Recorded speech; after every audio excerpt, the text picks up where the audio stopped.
Jesus, quick note. Yeah, yes, Jeremiah. How can I help you? I'm ready. This has been the last 30 minutes in case anyone wants to know what goes on behind the scenes. Yep. Hi. One more thing. Welcome to Divine and Conqueror's Secret World Chronicles. This is a 5th edition game based on the Pathfinder season of Great Hell Pantheon. A little bit of Tadori, Innistrad Ravnica, and homebrews. All matched into this beautiful pot of mischief. Hey guys, go do all the links down below. They're great, and there's cool things like books and like art and like Patreons and merch, and just go do it. Go do all the things. You look puzzled, Vic. Sorry, I am. I'm trying to aggressively read through my character's backstory for my game next Monday. Of course. So if you know who you are, please be worried. Anyway, don't worry. Yeah. Okay. Patreons and things. Patreons, go check them out. Go check them out. Does anyone have any thing that they want to say? Anything interesting? I want to talk about Lynn's Patreon because I think it's cool. What's that? What's so cool about it? So it's this Patreon where my best bro Lynn does NPC art and literally builds NPCs for your game. Like you get your character art, you get your tokens, you get like backstories and stuff, and like everything is bundled so nicely in like these really simple tiers. $3 is the lowest, where you get literally like all the character art and all that cool stuff. If you subscribe for the $10 tier, however, you do get a discount on character commissions. So that is, not only are you getting art of NPCs and like all this good bundled stuff for your games, you could also commission this artist to get your own personal art of your characters. Something to consider. So cool. I believe the linky is down below now, so you can go check out the Holy Bro NPCs and get all that cool stuff. Yeah.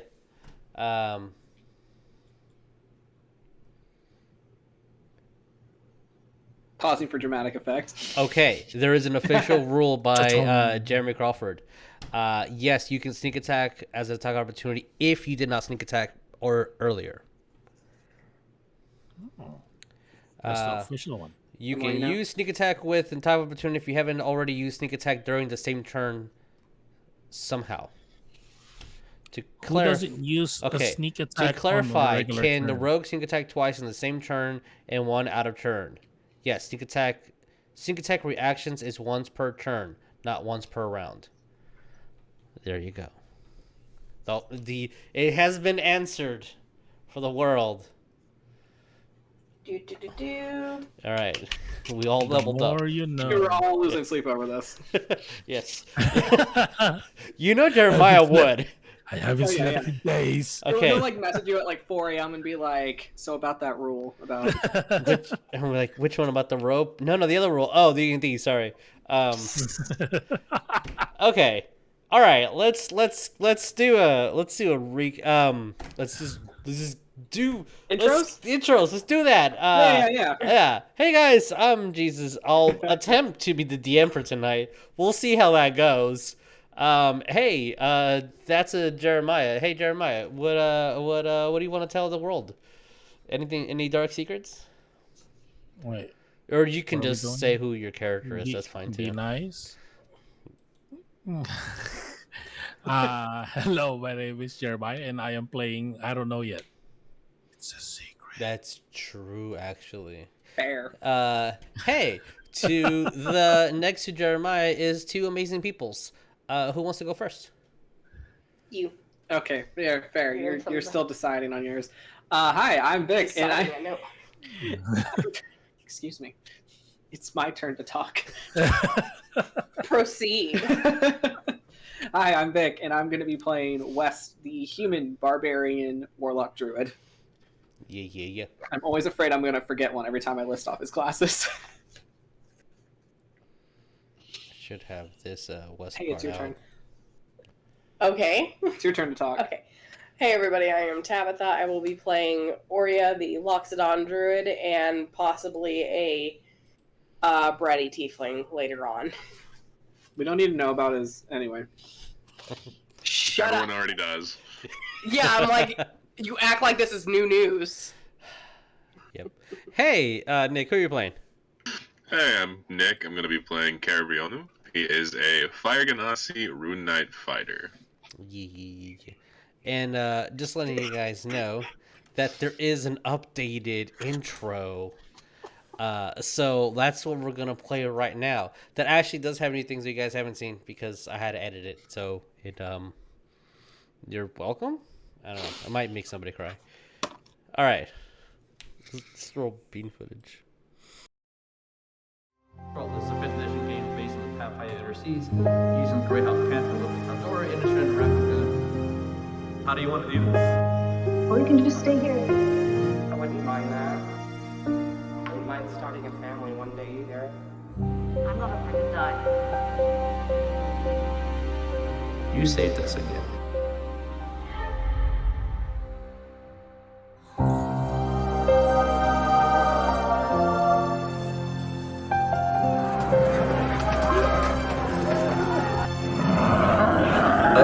This connection to Caraval is severed. Kaer. It's a pleasure to meet all of you.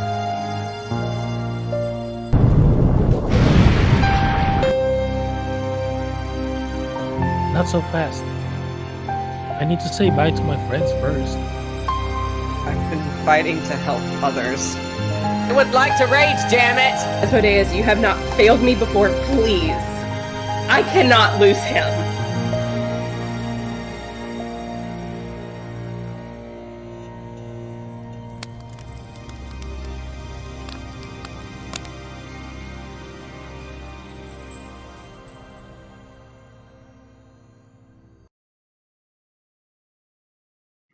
Hi, how's it going, everybody? We weren't laughing at things. Not at all. Not at all. Totally not. Rocco's best. Okay, I like dolphin version. So, to recap, if it's wait, what's happening? Why aren't you playing music? I was playing music. I don't hear anything. I hear it. I hear music. Do you? Okay. Well, I don't. The audience doesn't. Do you want me to sing it out to you so that way you feel immersed? I play a bard in another campaign. I think I'm capable of this. yeah, Vic. Why don't you? There you go. Now I hear it. Okay. See, I'm doing it. It's All great. right. Perfect. Thanks, Vic. So to recap, what had happened? The Elysian Vagabonds went to Mount Celestia, and were in Morden territory. The Dawnfather of all dwarves and one of the gods of Smith. They defeated an Imperium, the Celestial Titan. They had this conversation essentially with Morden to let Kaer go in exchange for a craft. Since Morden can see into everyone's heart, and you guys did enter the temple, which you could only enter if you're pure of heart. It's good to know. It's good to know. Rognarv took this challenge, and Rognarv has 1 year to create something that would appease a god. As you guys had your friend back in this long journey that's extended for a couple of years for some, and for others, just a cool bro that just met right now. You guys are now back in Kaer, and this little bit might take an expansion of about 3 months or so, and we're going to section out and roleplay specific incidents and events that have happened within these 3 months. So, to put the setting, see, it ain't fucking doing it. I have to stop and then replay the music. Okay. Oh, hi. There's things here. Okay. As I put this in the correct position, as the bright light shines around and you guys are feeling the sun beat on you and tasting the salty air and realizing what harsh wind is kind of blowing nearby as a little chill starts running around, hearing people just starting their day. You guys notice that you're back in Kaer. You see the ships incoming. The city starts buzzing. Sailors start barking orders and moving crates. The tavern keeps and the inns are filled with light cheer, and occasionally you hear someone booing somebody for playing the wrong notes. The lumber workers outside are starting to bring their haul in, and you see a couple of young individuals, some humans, elves, and a gnome who are casting some magic to start the process to regrow some of the trees that they've been cutting down. And at this moment, you notice everybody's here. All 5 of you. Wait a minute. 4 of you.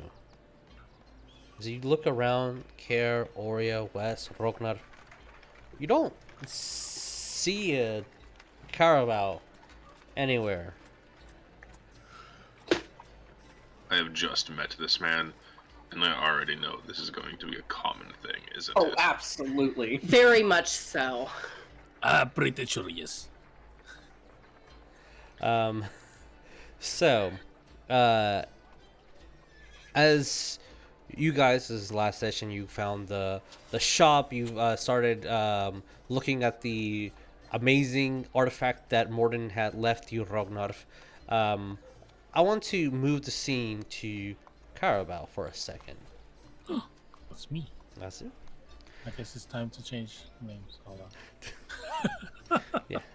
So, Cal, as you're walking by, you see a couple of rich bratty kids lying on hippogriffs, just yelling that it's not fair, that one's faster.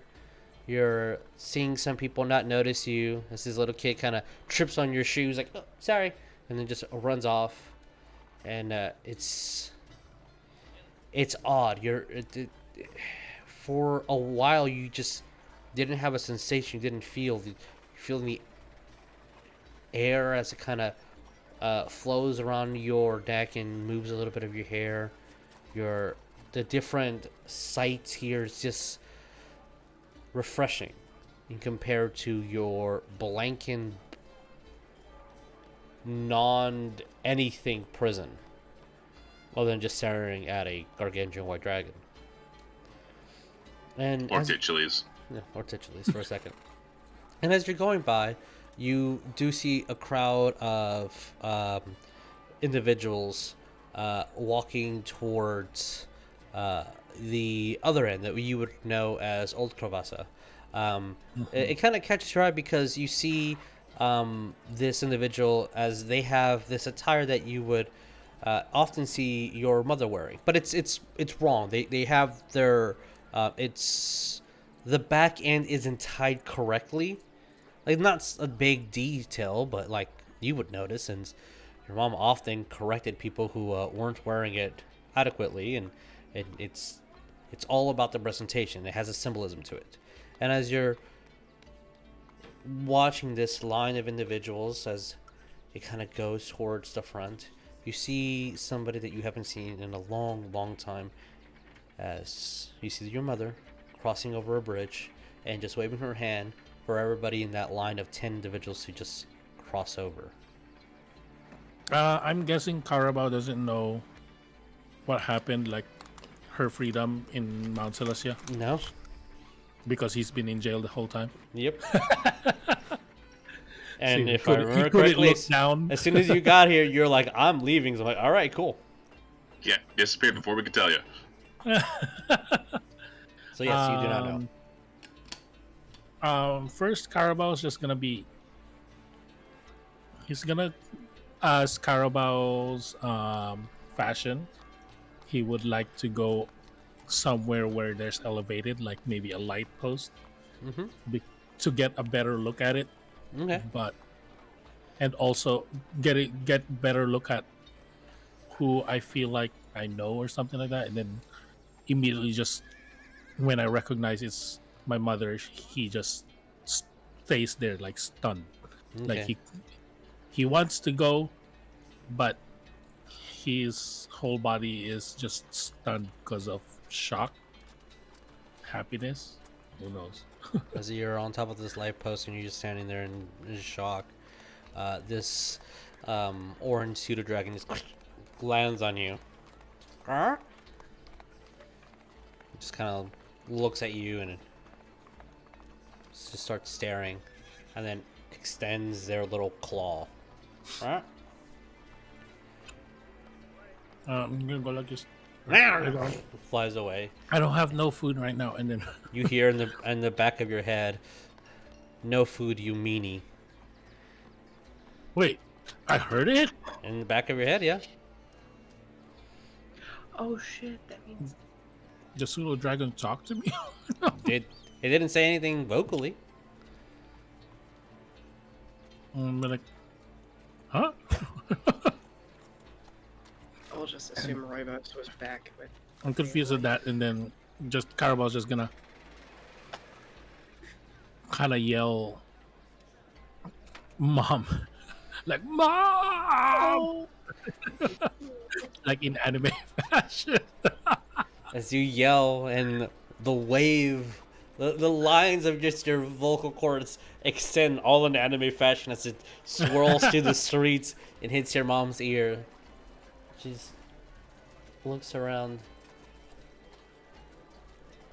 I'm And- sure her perception is like plus 26, As- so he'll see me. As she kind of looks, and you see her head tilt, and well, let's see what you notice. Roll in perception. Yeah, my first roll of Gascarbo.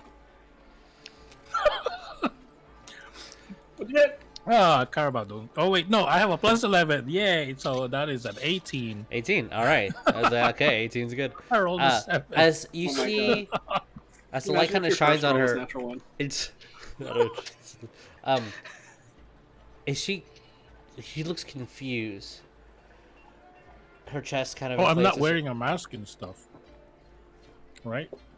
I'm No, just that's up fresh to you. out of Mount Celestia. That's up to you. So I'm just being normal Carabao, I guess, Okay. without mask. He Okay. has his hair out. So There's a bug. she sees you. It's a wave of emotions that are coming. She's confused, first of all. Excited. You see, like a sparkle. Maybe she's crying. And then you see that she puts her hands on her hips and starts tapping, and just in Elven just yells, "Young man, you get down here before you hurt yourself!" That's mother yelling, so he will come down immediately, like slowly crawl. Like, not even my Carabao was thinking I'm gonna swan dive here, but mother told me to be careful, so and then he'll start running that way and give her a hug, like tackle her, kind of tackle hug. As you run and tackle her and kind of give her this uplifting hug and pick her for feet for a couple of seconds, and everyone is staring. She's like, "Class dismissed. You can, I'll refund you, or we'll just meet Are me we tomorrow." by the orphanage right now, or No, they were Where heading is- in this direction. okay? Which the only thing that you would know over there would be the Sea Devil Tavern. Okay. But it looked like as you're looking around, there's a lot of people that are dressed in what you would call traditional Elven attire. Like even the coloring, it looks tailored, and it looks not the same material that you would find within Kyonin, but Okay. they're in some of it looks altered, but almost nobody in this group is of elven blood, but they're still wearing this attire, and they all look like they were in a single file line, just kind of properly following your mother. And as she says that, they all kind of discuss and relax a little bit. Their posture just slouches, and they start walking out of Old Kravasan into the main districts. As your mom just in the embrace looks at you,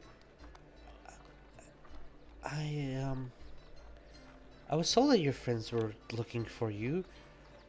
Where have you been? We're When did you get out?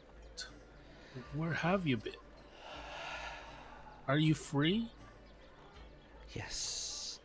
A couple of nice, oddly moral individuals. We're from Kaer and the big guy who needs to wear a longer loincloth. Oh, that's my best friend. They all came. They visited the Jinn, and she looks really like they. See, I was expecting them to have this fight or something, but they just performed the play. And well, now I'm here, and I am teaching elven customs and proper tea ceremony to the people that live here, and they pay really well. Like, tea costs about 2 silver, and I'm asking them for 10 gold. It's going really well. Well, that's good. But she kind of like looks around you, like, oh, you don't look injured or harmed. What have you been up to? It's been a while. And as you're saying this, you both notice that you've been holding on to each other's hands, and like just notice that you haven't let go. Okay. I'm just gonna say that apparently, I mean, I was in Mount Celestia. I think that's what it's called. Yes. Ooh. The gods, apparently the gods have better perception, and they saw me trying to do nothing. I was being a good boy. Her eyebrow raises with that stern eyebrow raise.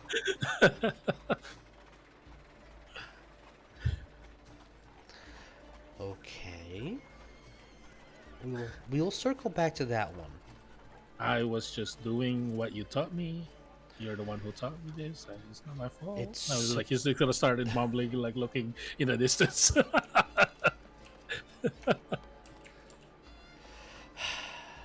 I was just using what you taught me, so. What have I told you? And then she kind of looks around. I'm gonna butcher this, and I apologize, Jeremiah. But she kind of looks around, and like, what have I told you about the police? Wait, what? Police? The police? Pulis. Oh yeah, that's oh. Oh yeah, you said it correctly. To be honest. Okay, cool. I didn't know you were speaking in Elven. Yeah, it's Elven. You know, Tagalog.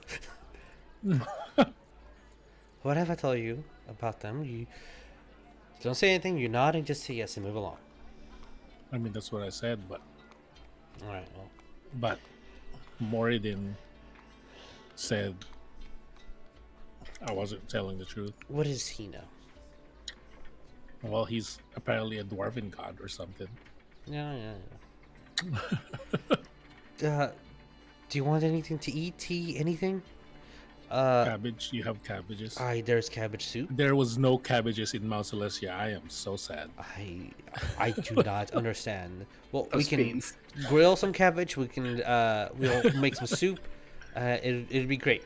She kind of. Well, they told me alone I had cabbages, but I didn't want to go over there. Okay, well, that might be for the best. As she takes you to her house, and it's a pretty good house. It's a 2-story structure. You see 2 rooms that are completely empty. There's absolutely nothing in there, just by a couple of boxes and crates. This is you look your like house? They were part of something like her moving boxes, but there wasn't any room, so she kind of just put them in the empty room. Yeah, this is your house? Yes, I got it. Chaddington pay for it? No, actually. Samantha was assisting me with it, and the initial loan was from her, yes, but it's all been paid for back, and I've been here for a while. Did your friends show you the school? No. Okay, well, Do I have to go to school again?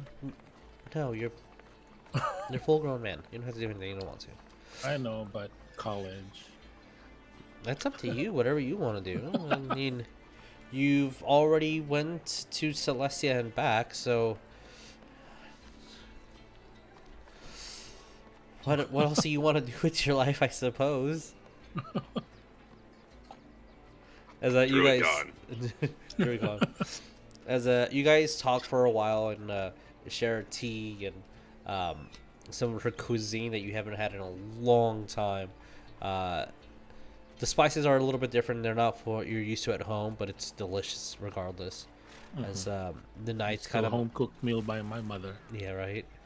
So night's unfolding, and you guys are eating a frozen fried dessert that you guys got from the shop. I will actually let her know what Rognarv basically made a deal about. Okay. That so that she knows, or maybe she can help out with some ideas or whatnot. Okay. Well, as I assume, unless there's anything that you want to omit and not tell your mom, I'm assuming you're just going to tell her what's been happening since you left. I'm gonna tell her about the beholder.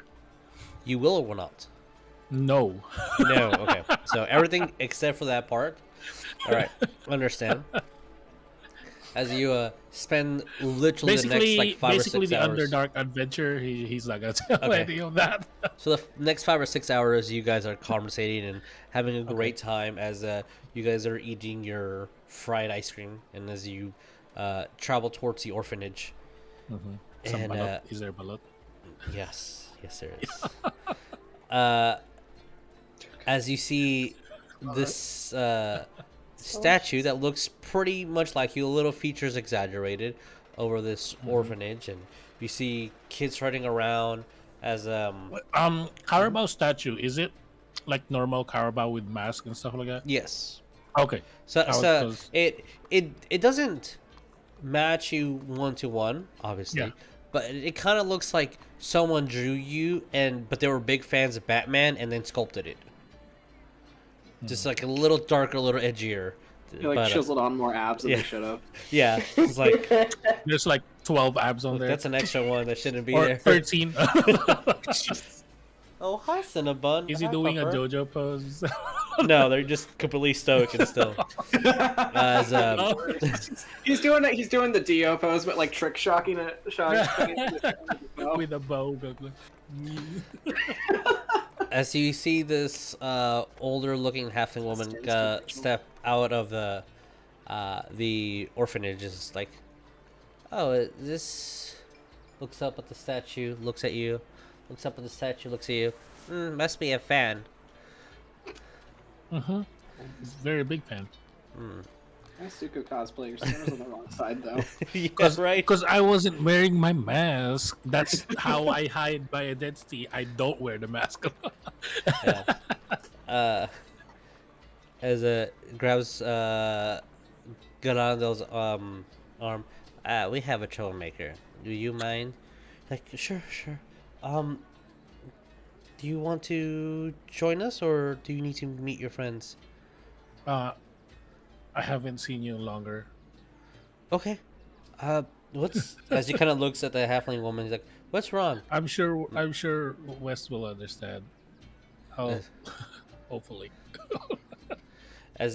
As she's grabbing your mother's hand, like, well, they won't go to bed. They're being quite rowdy and are saying that they're the rightful king of Kravasa.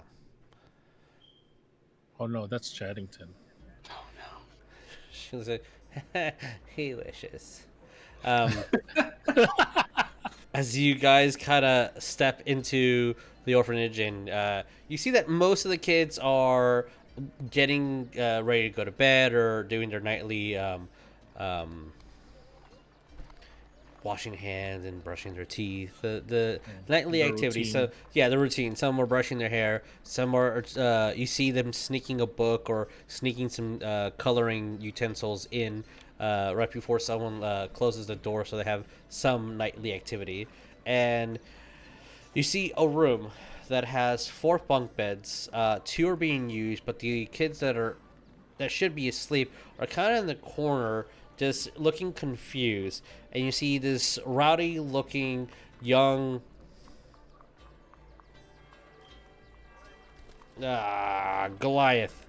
Gotta pick a race. Is this young man? A young Goliath. Yeah. Like a so child Goliath. As tall as me. So he's he stands about like 5'3". Oh, I'm 5'7". Okay, so you're a little bit taller than this kid. This 5-year-old looks like he's 30. Yeah. As he has what looks like to be a hat that he took from one of the ornate costumes throughout the hallways of kings of old, and has put forks on them to make it look like a crown. As he has his bed sheet draped all over him in a very tight, old-looking piece, and he's just like, "Huh, who are you to invade my lands?" And he grabs what looks to be a broken piece of a leg from one of the chairs, and is like in an on guard position at you. Well, at all 3 of you. And then the halfling woman looks at your mother. "See, this is what I've been dealing with. If I get close, he swings at me.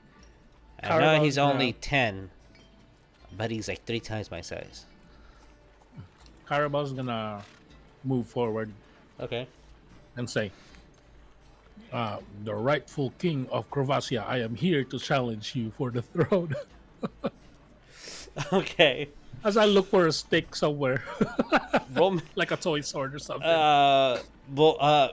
Even roll though investigation. I have Do you? an actual sword in my bag of holding. I mean, you have an actual sword, yes. Or portable hole. Roll me an investigation if you're looking for something in the room. Damn. Okay. Investigation. Ooh, thank you for a +9. That's a 19. 19. So looking around, you're trying to see for a toy sword, anything. You find the ultimate sword. The sword that all children, regardless of where they're born, regardless of age, some adults today have grabbed it and dreamt of this being a sword. You see this cardboard tube that used to be something that wraps paper in. A as you grab lightsaber. it. Of course. It's the classic one.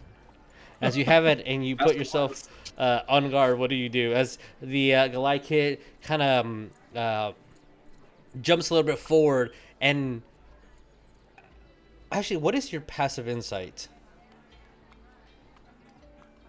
11. 11? Okay. He gets into position. He's just like, "Are you ready?" Why does it have to be inside? I will tell him, but a deal must be struck. If I win, you and your subjects will go to bed, and I won't take your throne. As he looks at you, he's like, "Deal." And then something happens. You see his eyes glow white. I done fucked up. And as he looks at you, and as it's almost like he's completely still, and as his eyes are completely white, his head kind of tilts back a bit, and this 10-year-old Goliath looks at you. "This is my city. For the second age of the kings, this will be my terrain. Who are you to challenge me and my nobles?" And then the kid goes back, "Haha, yeah, if you win, we'll go to bed." I'm gonna look at Mom. She looks at the halfling lady. She's like, "He's been saying that for a couple of weeks. Oh, he's the true king of Crovacia, bringing back his little horn. Something. Can I whisper something real quick to Mother? Yeah, of course. What's up? The kid's like looking playful, like, "Hell yeah." As he kind of I was like, back. I need to I'm gonna whisper it to Mom as quietly as possible. Mm-hmm. Wait, is Mom a rogue? Mom's a rogue, right? Because she taught me how to be a rogue. What do you do, Jeremiah? I wanted to talk in Thieves' Cat with her. What do you say? In Thieves' Cat? Basically, I want to tell her that we need to. I think I need to actually tell the party this. Maybe Oria knows something. She's the smartest one. T looks at you and nods in agreement. As the kid's like goes up and then hits you pretty hard on the shin with the wooden piece of the it stings. Oh, okay, that stings a lot. Like, haha, you weren't prepared, you weren't ready. I'm gonna immediately go to the side and try to kind of outmaneuver him with my speed, I guess. Oh, easily done. As you kind of like hide, do rogue stuff. As you kind of open yourself up as he takes the bait, goes in and kind of just move over the bed, and without making a sound, grab onto one of the poles that extends for the second bed. As you just disappear from him, he's like, "What? Where'd he go?" I want to try to disarm him. Okay. And like disarm and then like you are defeated, kind of like that. Okay. I don't want to hurt him. I don't want to hit him. Roll me in acrobatics or athletics, your choice. Acrobatics, obviously. Okay. Okay. Well, are you ready for this number? What's up? 32. 32. Okay. So, as you go and you try to grab the leg, as he grabs your arm, and you're like, okay, that was interesting. Whatever. You put a little bit of force and kind of move your fingers to try to just get underneath his arm and let go. As when you do that, just a very simple maneuver, he kind of grabs onto your fingers, and you have to, out of reflex, just twist, almost like your mind is going back into like fighting defensively. And he grabs his cane with the 28, the part of the leg, and swings under as you just easily hop over, grab the stick from him, and he looks at you, and then his eyes are completely white again. And you completely disarm him as the little Goliath kid looks up at you, the extra 5 inches that you're taller than him, and looks at you. No elf man has stepped foot in this island. I won't let another one. And then, like, what? Aw, man, you took it from me. Goes to bed. Just like, kind of just snuggles in. Fine. I'm gonna look at him. Don't worry. When I get time, I'll come back. We'll play again. Okay. You promise. That was a promise. You can't break a promise, because if you break a promise, it's like you're breaking your mom's hip. Is that what that was? That was it. Yeah. What? Oh no. And then the other 2 kids kind of go up to your mother and like, did you see his eyes are weird. He doesn't do that. You're like, well, Tim in the other room also had his eyes do that the other day, and he hit me really hard, calling me a peasant. Wait, who did? Timmy in the other room. Is he a Goliath too? No. He's one of those he has like the little hornies. Okay.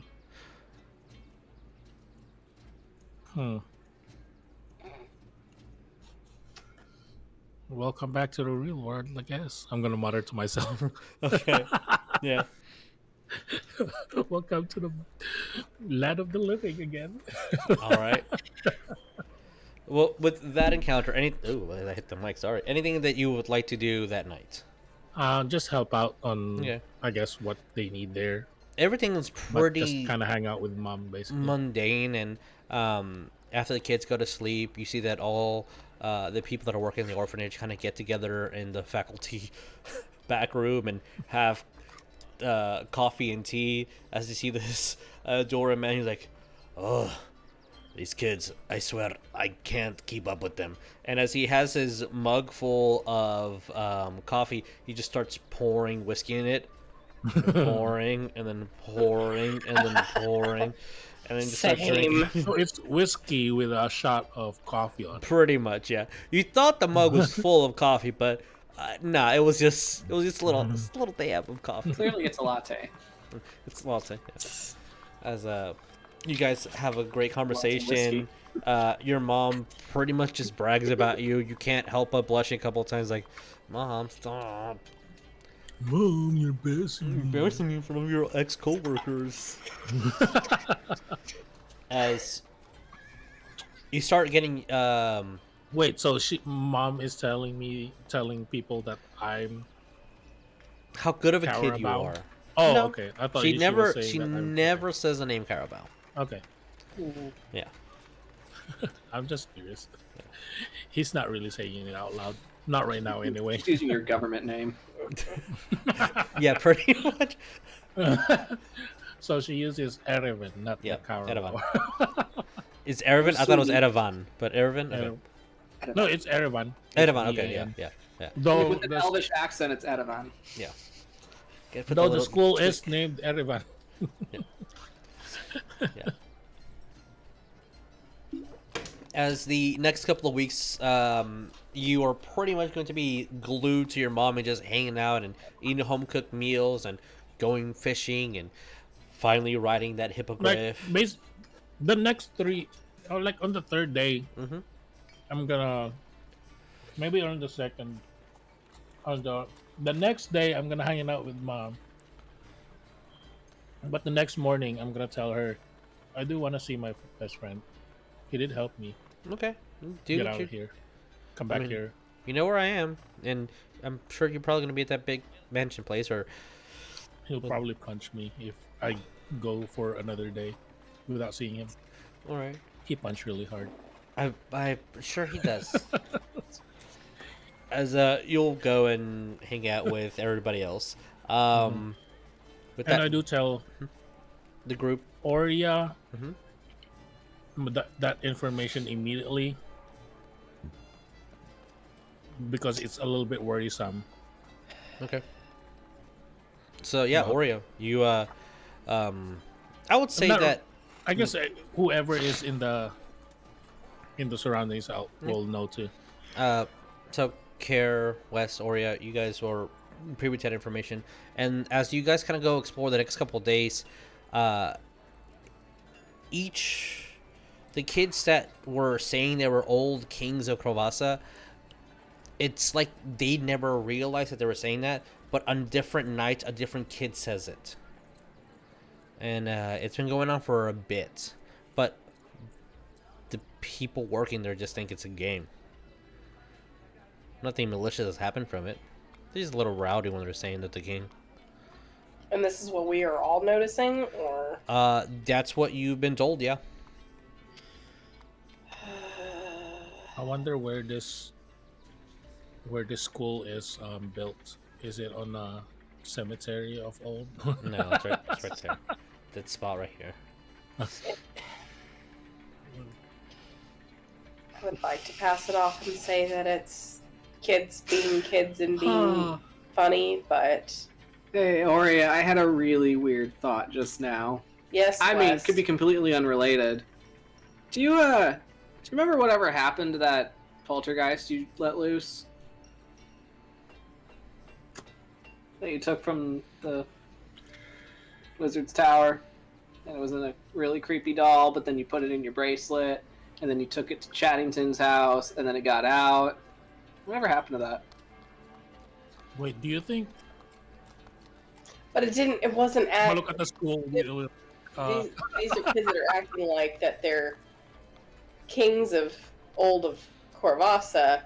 The thing that I spoke to acted like a child and sounded like a child, but... It's true. Also out of character. Wasn't that kind of handled when it came to the whole, Wasn't it? No. I don't remember it being handled. I don't remember it was more of a I won't fuck with you if you let me go type of situation. Oh, I was in response to. It sounds like a Chaddington problem, is what I hear. Crying in the middle of the night. Samantha, I heard something move. Oh my gosh. Yeah, or you're just being like, we can investigate it, or I can investigate it. I'm not very much suited for exorcisms. That's not exactly my. We need a cleric. I mean, something like that. A priest. I don't know. This might be also something completely unrelated, but I very faintly remember when we were all getting our shit kicked in at the docks by Dis, his eyes would also do the whiteout thing. Just observation. Don't know if it means anything.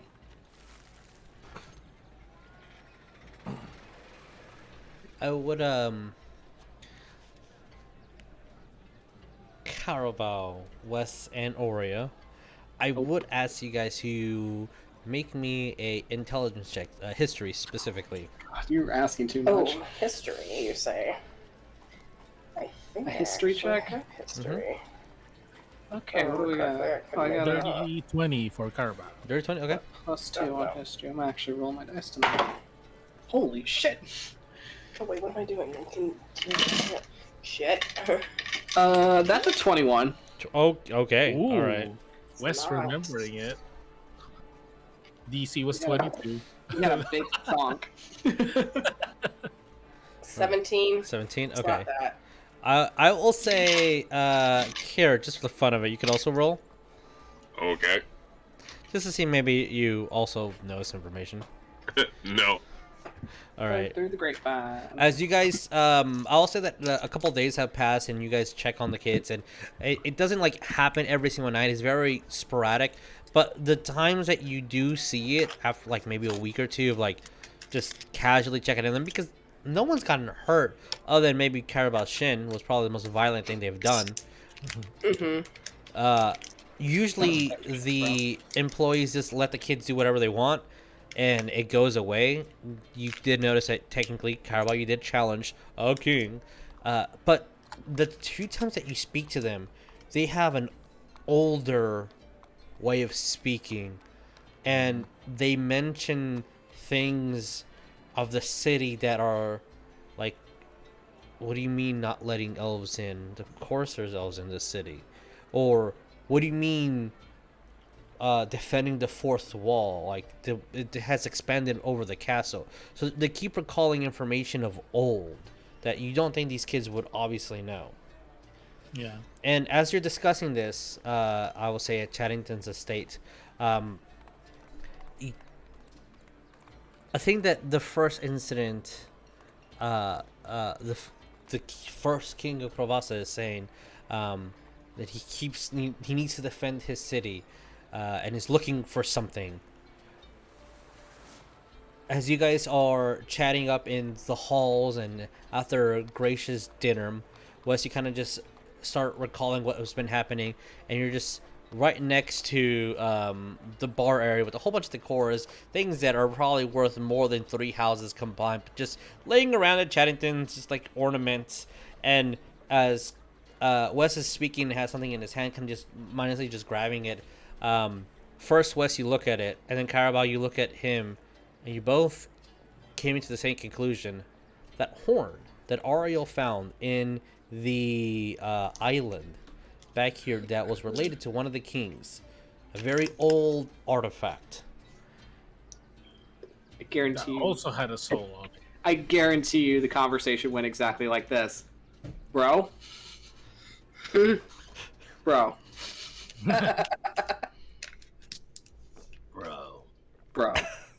Bro. And a million things were said. That's exactly how that conversation went. Wait, so do we need to return that in the island or something, or bury it? Oh, I don't fucking know. Or we talk to the spirit or whatever that's What happens if we just hand this to a child? We just say that out loud. I mean, maybe it'll actually allow them to rest. either that or it could bring them back.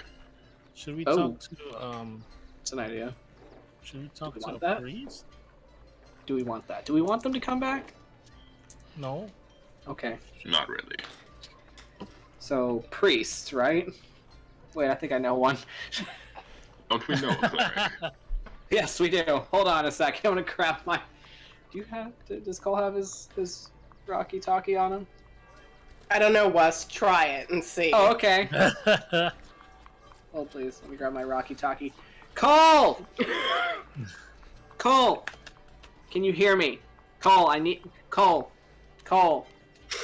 Cole! You hear like this muttering and chattering, and then a hiss. Shit. What the fuck was that? They get a cat? And then you hear, "Give it back." No, I'm talking to you. It's like, I'm coming up there. And then you hear Aurea, as you're listening to in the same room. You're like, and you're like, how is that possible? You hear two squirrels fighting.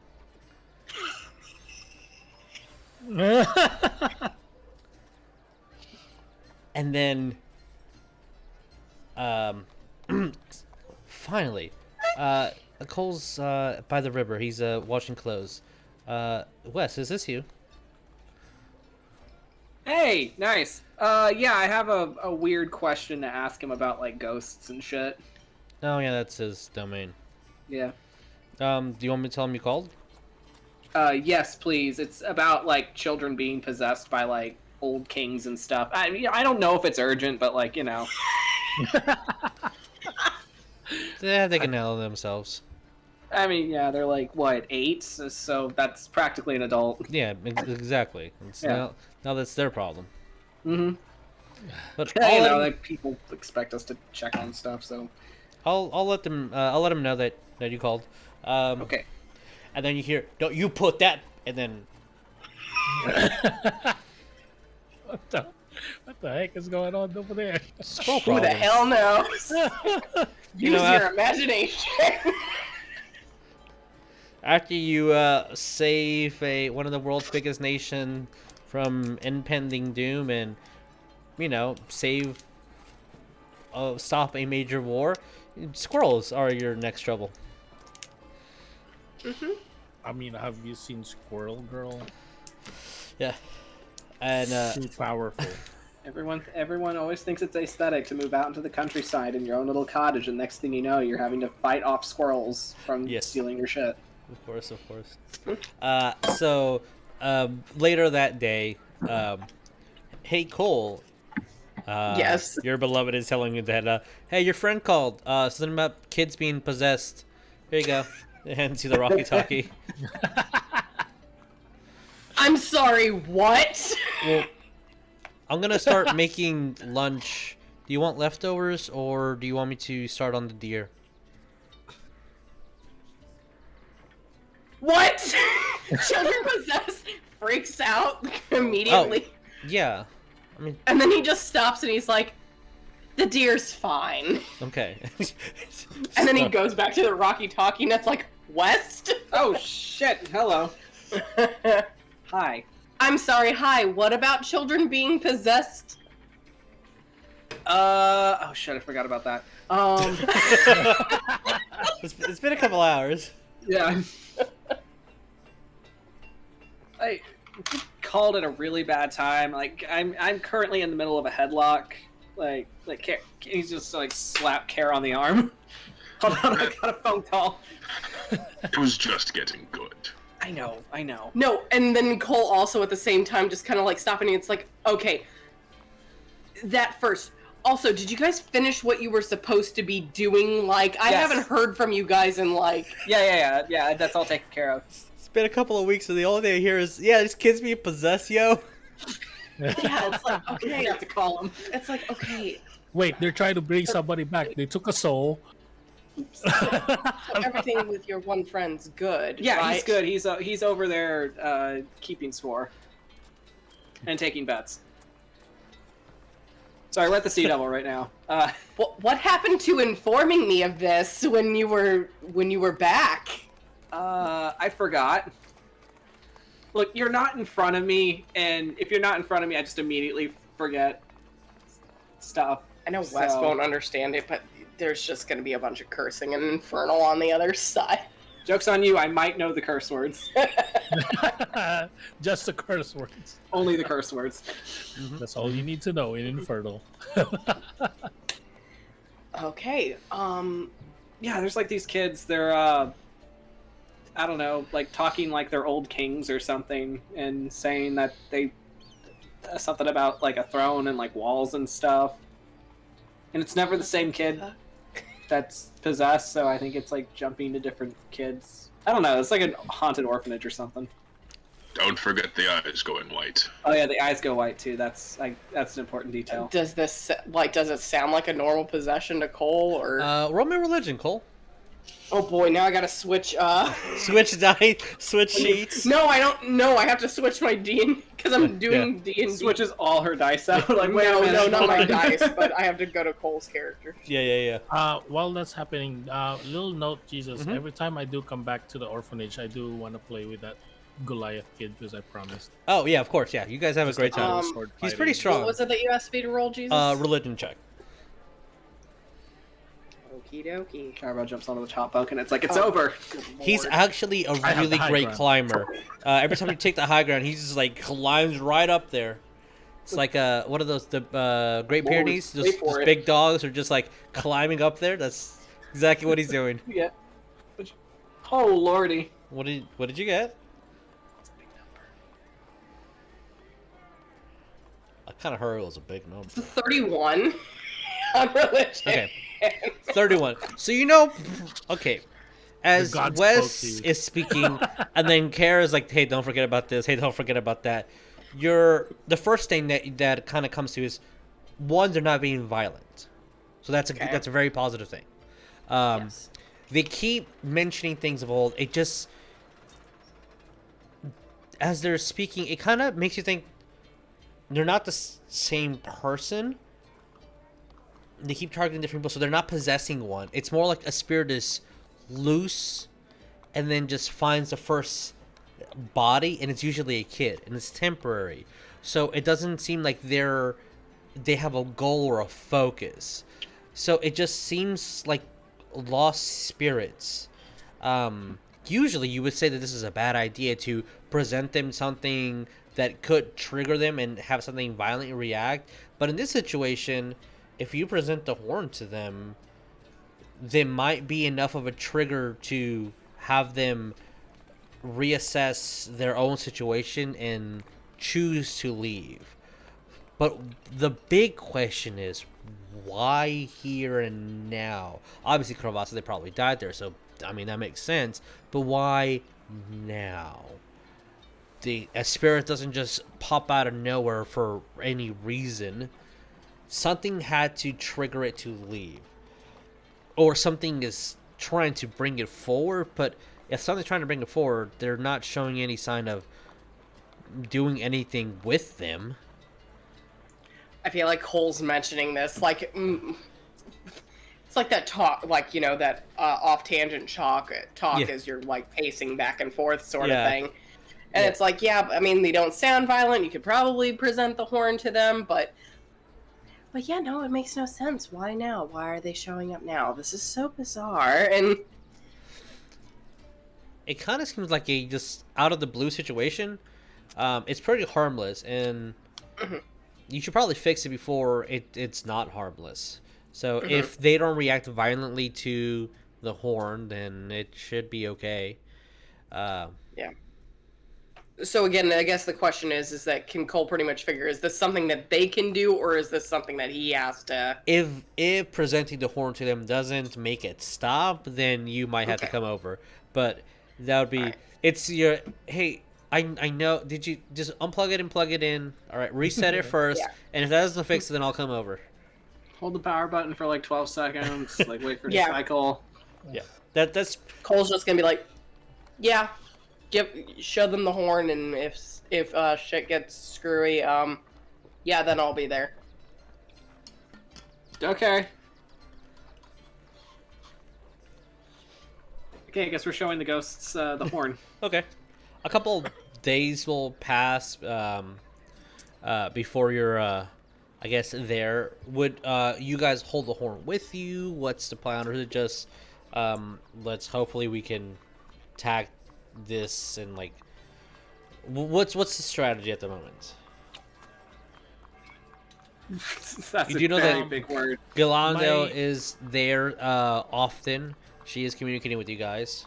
Yeah, my first thought would be we're gonna be there, and then when we see a kid getting possessed, that's when we're gonna kind of try to talk it to it and maybe show the horn. Sure.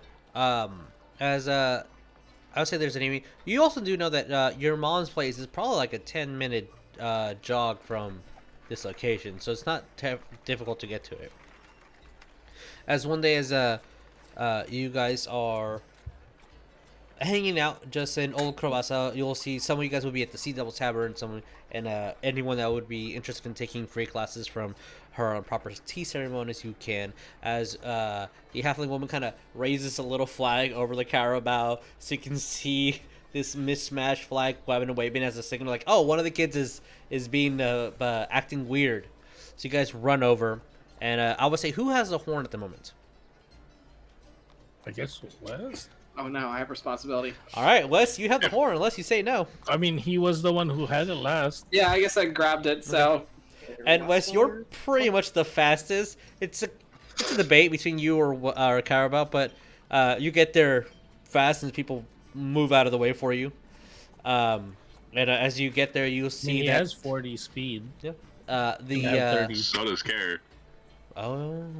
I'll fucking race you. Though I do have. Bring it on, boy. I do have a bonus action and then action to dash. That's why it's depending on the situation. I can action surge. Oh shit. Oh shit. And then Wes does have the totem.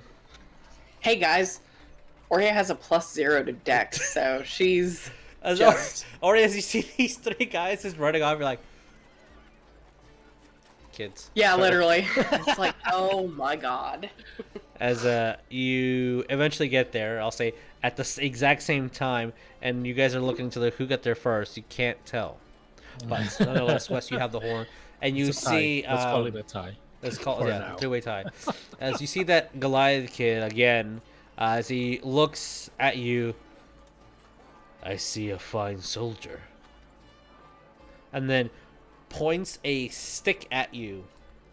That kind of the tip is broken off already, as he's been swinging it towards West. Gonna just grab it and just be like, just hold it up, like, eh?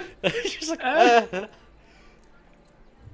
As you see the Goliath child with the stick pretends to sheath it, and it kind of goes through one of his holes on his shirt and just hangs there to take this. He takes a couple steps and the twig just kind of breaks and falls off. As the child looks at you and a tear runs down the face. The father of my father's horn. It must have taken a great war for you to get it back. Thank you. Anything you want within the kingdom shall be yours. And as he grabs the horn,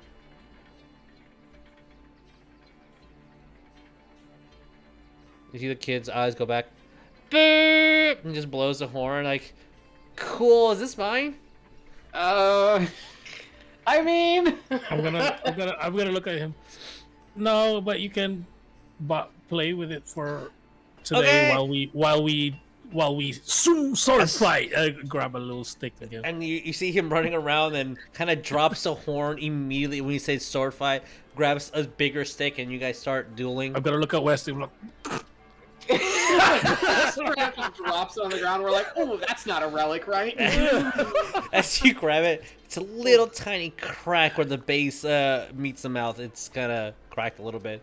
You know what? Oria's just gonna look over and mending. I don't think Chad would notice. Well, yeah, I have that too. I have mending. I totally forgot that Carabal's an artificer. You just mend it just like... It is completely mended and perfectly fine. Yeah, she'll just look at West and just be like, West. Yeah. While you guys were off, I've had to deal with Brahmi and Tarsius play wrestling. Do you want to know how many things ended up broken and during that time? Too many things. Sounds like he's got big boy zoomies.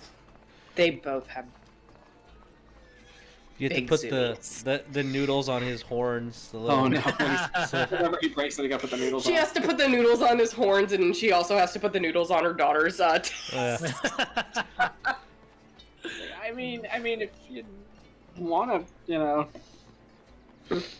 if you want me to, help with Tarsius, I can.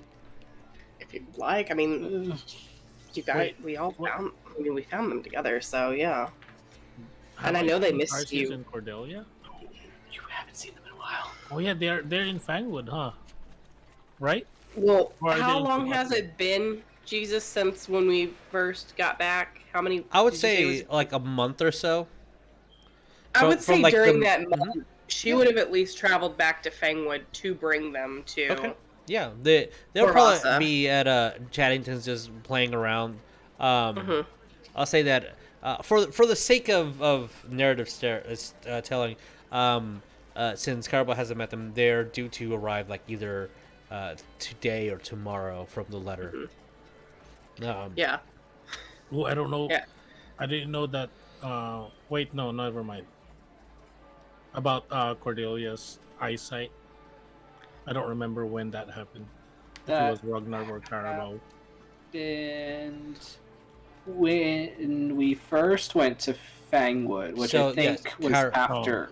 Yeah, after Carabo. Okay. Oh yeah, Aurea would catch him up on that. It's like, her eyesight is restored now. She can see, but whatever.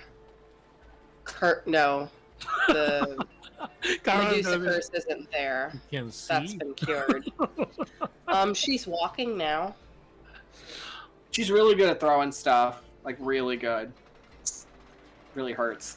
Do I need to teach her how to?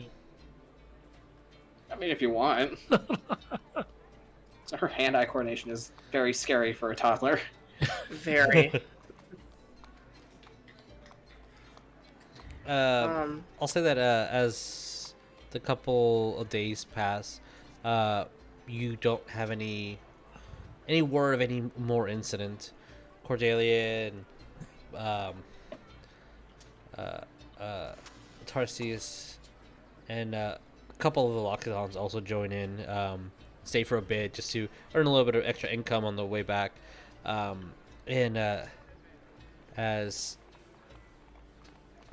Rami's being chased around by Tarsius as he has his little axe. It's painted red, and you hear squeak, squeak, squeak. As he just you see that he's intentionally not hitting her, but it's like, ha, gotcha, and then hands it off to her, and she starts chasing him with it. As they start running around the hallways of the estate, Chad is like, "Oh, he's the right age for gentlemen's school. What do you think?" And as Samantha just walks by, that's talk to their mother. Okay. Oh yeah, I have a proposal for you. Yes. Do you mind the young kiddos going to gentlemen's school? That would also be a question that you need to ask Weston Kaer about. I think that's a collective agreement amongst us. Why am I? And it's settled. I know me and Wes are best friends, so he's gonna obviously say yes. Fuck is gentleman's school again? I'll ask Carabao for formalities, of course, but I started writing the paperwork a couple days ago when I got noticed they were coming. Well, first of all, you should ask the children if they want to go. Fab point. You see this fuck, god damn it, look in his face, fab point. It's one of those things where Aurea's just thinking in the back of her head, just like, you can ask Tarsius. And he will most likely say yes because he says yes to everything right now. as I don't know about Cordelia. Cordelia's a little bit smarter. Yeah. Oh, Cordelia says no to everything. Everything is no. No. She's also really good at asking why a lot. Oh, yeah. Oria will even put it to Cal and Wes. It's like, no, it's very scary because when the three of them run around and play, if they ever get in trouble for something, before everybody in my tribe believed it was just Brahmi and Tarsius being rowdy. That's not the case. Cordelia gives them... Is Cordelia the instigator? Yes. She's very much the instigator. Arabelle will cheer up a little bit. She will mention something to them, and they will do it. So proud. You see Samantha in the My background. little strategist. That makes sense. As Chatting that will approach you. Well, do you want little Brahmi to go to the finest school money has to offer? As nice as that sounds, no, she's. She'll look over at Brahmi, and Brahmi's gonna just give that dead eye stare back, like, "Don't you dare, mother! Don't you dare!" Yes, no, that wouldn't work. I don't know what school is, but it sounds terrible. Happening, you see Tarsi is like, "I want to go to school. School sounds fun." Oh, that's settled. And then looks over towards Cordelia. She's like, "He's gonna do something dumb. I have to watch over him." Oh. Like, great paperwork is already done. And you see Samantha kind of look over towards Chaddington, like, "I'm glad you took the initiative, hon." Just rolls her eyes. Wait, if they go to gentleman's school, are they gonna turn out like you? You mean like a tip off the old block? Yes, of course. Gonna look at Brave, be like, strong, intelligent, and you'll have all the equipment to run your own business afterwards, including the loans and land before the public knows that it's available. And then you see Samantha, she kind of walks up. "Capitalist, just like your father." Like, no. And they start having their pre-usual conversation that usually ends up with them hugging each other and just reminding you that even though you have differences, they can still love each other. Yeah, I think we should take the kids for the weekends and just. They need to know how to defend themselves properly. I know, school sounds like such an awful place. I mean, they have to wear shirts and stuff. Oria's just gonna kind of sigh, and it's like, yes, and also, if she's just gonna gesture over to her daughter, if this one doesn't see them, she'll probably riot. Yeah, so weekend visits, got it. As another month or so passed by, by that time, I would wanna go to Rognarv and Rifana's makeshift smithy, forge with when they're building. I'm just gonna like. You all know that Rifana's has told Wes, and then Wes, after forgetting a couple of times and telling everyone, and Oria making sure everybody knows. Throughout the week, you do have a slight job to do and a schedule, and it's usually to bring them food because they will not have time or pick up groceries or just things. And even Rafanas just gives Kaer like, "Here's the rent for the shop. I know I haven't been there in a couple of days, but I believe it's on. Oh no, it's past due." Throws in a couple extra gold. "Here you go." He hands it to you so you can go. I'll take care of it. But as you guys in this specific situation going over towards them, you hear the smith doing their thing. I just want to basically talk to Rognarv and Rifana. So, like, can you help me with something? You just see arcane sparks flying off. What is it? Oh, and then as he's kind of moves over his glasses, and his entire face is covered in just soot. Oh, hi. Oh, I'm gonna pull out like a big sheet of paper, like this. Yeah. Like rolled paper, and I just gotta unroll it. Like Okay. maybe like 10 pieces of paper, blueprints. I need to make my bow. So he kind of looks at it. This is going to be a fine one, and Revalis, come look. And as she looks like, shouldn't you put the gear on the other side? And as she's mentioning it, Kaer, you're like, oh, that's a good idea. And then you now 3 start hyper focusing on this specific. There's 3 artificers now. All right, I'm gonna start cooking. I'll give you a hand. They're gonna be here a while. Yeah. As West, as you are looking at the shopping list they've given you, and you also kind of finally pull up your scroll and look at all the shopping lists for the Heroes Feast. As you're kind of looking at it more in depthly after being helped translate every single detail on it, it leaves a lot of options blank.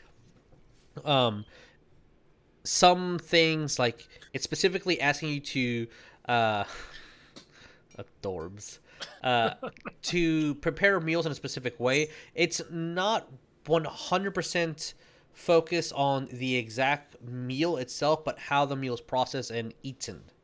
It has to be with a appetizer followed by a soup and then a plate of organic leaves. And then your entree, a sweet dessert towards the end, and you have to finish it off with a wine or a spirit. This is really complicated. It's very, and you have to use specific chalices, and it has to be put in a very specific situation. The important thing is the wine and spirit at the end has to be I don't know what the proper term is, rimmed, where you seasoned around the rim of the actual glass chalice, has to be laced with purple worm saliva.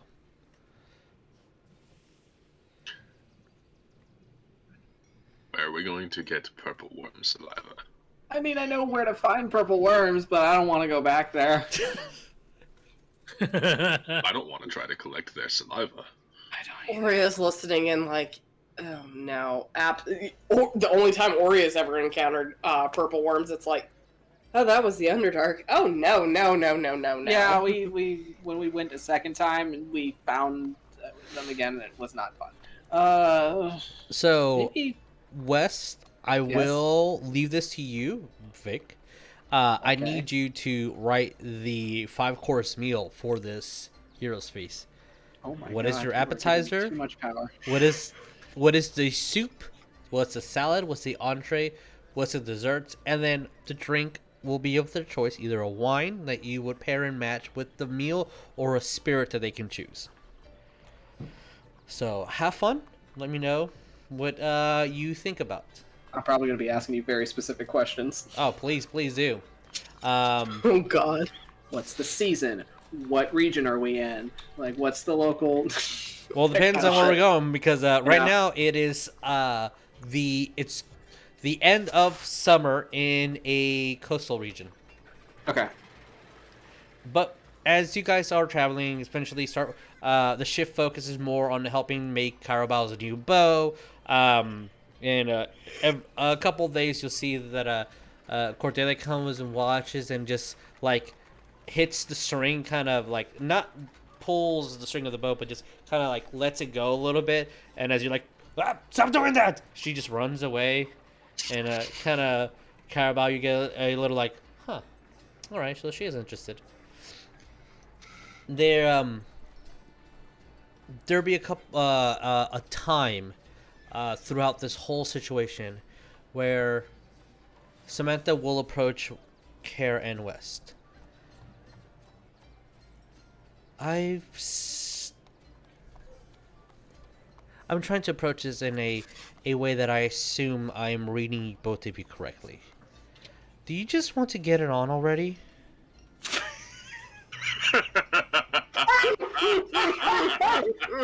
I've seen subtle hints. Get what I on? do, and as she's kind of walking through the garden, and you see Laz playing her lute. Hey guys, he's like, well, I have my training area there that is free for you guys to do anything that you need to do, and finally let that out of you. Are you suggesting we fight? I read that all wrong. Yes, that's exactly what I was suggesting. I was like, oh, That is. Yep, I shouldn't gossip anymore. I'm gonna go inside, Oh my and God. you guys can do whatever you need to do. I have no idea what just happened. I do not either. But you are in her training area where she practices her martial arts. Oh. We did say that we wanted to fight each other. We did say that. Do you want to? I mean, if you're offering, sure, let's... Fuck. I'm in the forge, or Wherever you want to be, bud. oh, because if I'm in this conversation, I'm gonna look at Laz immediately. Laz, we Yeah. need fighting music. On it. Hold up. She kind of stretches her hands. All right. And then casts a couple of spells, and you see these unseen servants picking up a couple of instruments. All right. I got it. Are they doing the fighting in the Sea Devils Underground Fight Club? No, this would be in Samantha's homemade dojo that she has. Look, it's what he would have wanted for his basement, okay? Yeah, it is. So, Kaer, Wes, can I have you guys roll initiative? Oh boy. While that's happening, Carol was like, "Ladies and gentlemen, this is about to begin." While this is all going on, Oria's just gonna sit off On to the red side corner. and just be like, I am just here in case someone needs red- healing. On the red corner, we have not from the east but west. God. Oh my god. And on the blue corner, we have a big boy who is not a bear, a Kaer. I God don't know. damn it, I I'm swear. gonna look at Laz. That's why I'm not a bard. All right. So, we're going to use the down and dirty pit fight rules. Okay. This match is going to last 5 rounds. Okay. You can use acrobatics or athletics, depending on your specific fight style. We're going to go until we get 5 points. 3 out of 5 would win. We're going to go to 5 and see who gets the most out of all this situation. If you get the first 3, then you win. But if anyone does score a critical, that is a chance for a knockout. So, hope you roll well. You can use any of your abilities to try to enhance the chances of you winning. If you want to do anything dirty, you let me know. But I think you guys are clean boys for this. So. Shit, when was the last time I bathed? Hold on. The Empyrean made you clean. That's The Empyrean made you clean. so 20 plus. Don't make me mad. Wes, did you roll above a 5? I rolled 22. All Yeah, right. you beat me. Looks like Wes buddy. is going first. Wes. Oh, I rolled a shit. natural 1 plus a Got too 4. excited. So, All right. Wes, you are getting the drop on this. As soon as you wait for him to take off your armor and you're just stretching, getting ready, as soon as he gets on the mat, you're like, and you think he's ready, but it's more or less him just trying to read you, and you're like, fucking go for it, out of just adrenaline anticipation. Too excited. Yeah, exactly. I need both of you guys to roll me athletics, or Wes, since you got the drop, is there anything you want to do before the roll? I'm not just going for All right. straight. Roll me athletics, I assume. Strength based. Yep. So I assume this entire match is just going to be it's going to be athletics versus athletics the Yeah. whole time. All right. Mm. At the count of 16. 16, what did you get? 23. All right. As Wes, what are you trying to do in this moment? And Kaer, how do you counter? I probably would have just bum rushed him and would have just gone for like a low hook straight for the jaw. Okay. As he does that, what do you do, Kaer? Kaer's gonna turn to his side and dodge a little bit, parry by against the back of the head, and watch him stumble.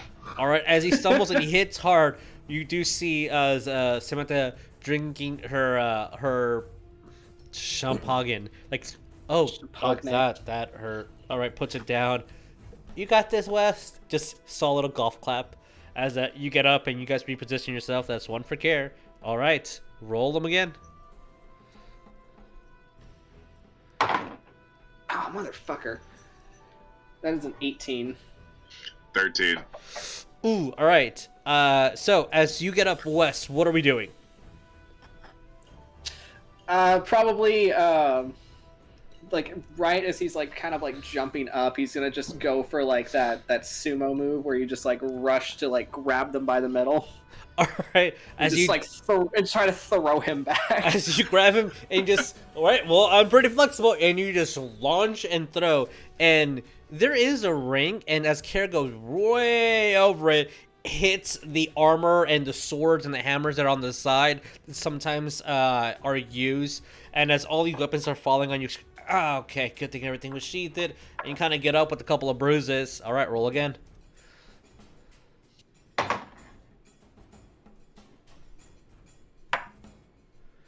What'd you get, Kaer? 27. 28. Oh shit! Kaer, as you rush in to him, as this, it's fucking brutal. What are you doing? Kaer's gonna get up and crack his neck a little bit, dust himself off, run towards West, and do that slide haymaker to try and hit him in the chest. Okay. And what are you doing, West? I'll say that haymaker almost catches him by a hair, and he just kind of grabs you by the wrist and kind of pulls you into your momentum, and he's just gonna go for a headbutt. All right, as you get hit in the head, you are dazed for a couple of seconds. As was like, "Are you okay, bro? Are you okay?" Kind of grabs to make sure you're okay. And you've been hit with hammers. You've been hit by a fucking titan. That man's head is something else. All right, roll again.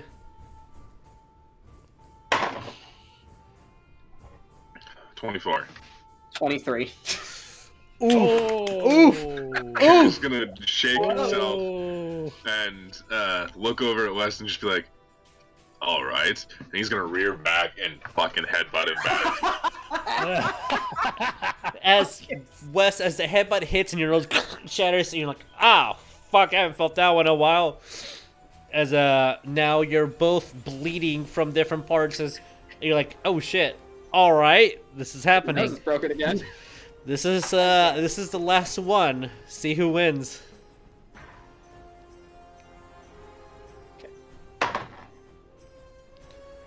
All right, at the count of 3, say them at the same time. 1, 2, 3. 17. Oh shit! Damn. Wes, with the broken nose, you charge at him. What do you do? Oh god. I think he's probably gonna try to go for the same move that Kaer did before with that sliding haymaker. Okay, as he goes and slide him, and it connects and hurts like a motherfucker. What do you do, Kaer, to respond? Kaer, it's gonna connect, and Kaer's gonna kind of shift his shoulder back so it slides. Mm-hmm. He's gonna hook West's arm, and spin around backwards and launch him into the ground. As you do that, and as he spins, hits the ground, you Wes, you're on the ground next to him. You're out, and West, Kaer, you also noticed this, and Samantha, you notice that all the glass kind of moved a little bit and bent. As Wes, you're indented about a couple centimeters into the ground. You're like, fuck, dude. Okay. Kaer's just on this back next to Wes, just like, ow. Oh. Just gonna very sorely reach over. Might hear his shoulder pop back into place. Just offers just a hand to Kaer. Samantha's like, oh, okay, you guys are stopping. Good. Lifts his shoulder and pops it as well, because that last glance caught the shoulder just right, and shakes his hand and be like, I don't know how I won that. I don't know either, but fuck, good job, dude. Oh, I'm gonna immediately kind of jump in there because I was kind of being an announcer, and then I'm gonna touch them, kind of like the winner is, kind of like that. But I can't really lift it when Kaer lifts his hand. I'm still holding onto it, and I lift too. So, well, what's the strength score? Bro, what's your strength score, Carabao? Wait, who? No, you, West. No, West. Oh, me? Oh, fuck. I have a 21. I have a 20, so I'm thoroughly surprised. Hey, there was a couple that were literally by 1 point. You guys took all 5 rounds to clear this. You both are like, if either I moved here, like it was so close. If a small detail, small pattern of like maneuver was just off by a little bit, if you glance too far in one direction or step too soon or too late, the match would have been completely different. You both are very happy with each other. But they look kind of bad, right? Oh, they look really fucking beat up. Yeah. I'm gonna look at West. Hey, West, I learned something in Mount Celestia. What? Hold on. I'm gonna rub my head and then I'm gonna touch him. Ooh. Cure Wounds. All right, Cure Wounds it is. It's just a D8, As just one level 1. Wes, you see your nose. Okay, and you can smell again. Yeah, that actually max. That's a 12 to heal it. Whatever. But I learned that. I don't know how, but it's just that. God, I fucking missed you. You need one too? I'm gonna look at Kaer. Oria's just looking between Kaer and so you can do it again. Kaer and West, and just being like, and then looks over at Cal, just like, I can kill them both if you want me to. Probably need it, to be honest. Yeah, she'll cast Mass Cure Wounds on both of them. Okay. You guys get healed for 19 each. And I'm gonna be like, well, now that you're healed, round 2. She's gonna look at Cal and be like, no, both of you, no, absolutely not. You guys can do this again another time. She's Next like, time we'll do it look. in pits. Oh yeah. Her just being like, look, if the kids see this, they're gonna want a copy, and that's gonna be. As soon as you say that, you see that Tarsius has Brahmi on his shoulders looking up, and as soon as they run away, and you notice that Cordelia just kind of closes the door from the dojo. Oh dear. Well, that's Chattington's issue. That's what she's just gonna say. All right. That's on Chattington. As you guys continue working on your weapons, you hear no other chatter from the orphanage. A couple of drunken nights, great concerts from Laz, just chatting it up and hanging out and generally just enjoying life. A couple of beach days before the winter starts coming in. I want to move over from where we are in the map to a little place up here. Up where? Up here. Oops, sorry. Okay. Closer to Whitestone, from our mismatched map. And we're gonna go to Cole. As this nice forest day. I just need to change the music a little bit. Oh no. Retirement. Yeah. As in this forest, That's what he's calling it. Or vacation. you vacation. You're snuggled up next to your boo.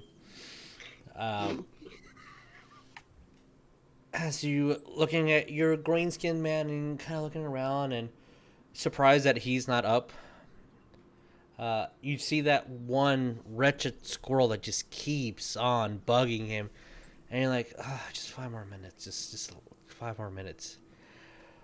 Then you kind of close your eyes and you open them again, and you're standing now when you were in the bed with him, but you see him snuggled up to somebody, and you're very curious, and you, as the other person kind of moves around, you see the his red arm kind of just fall down a little bit to the side as it kind of stretching, and it's you. You're looking at yourself in bed with Addie, and then the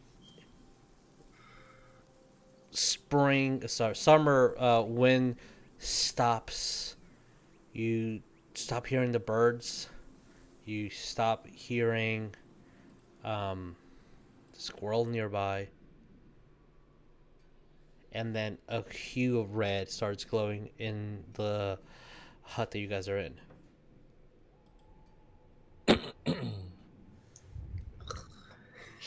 And from the shadow emerges this individual with these large, gnarled horns and ruby-like skin.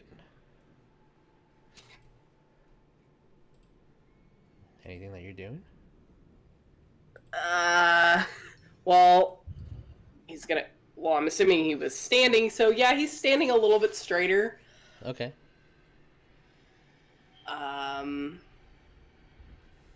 Well, this is usually, third, fourth time you've actually shown yourself to me since I was a kid, so... Fourth seems about right.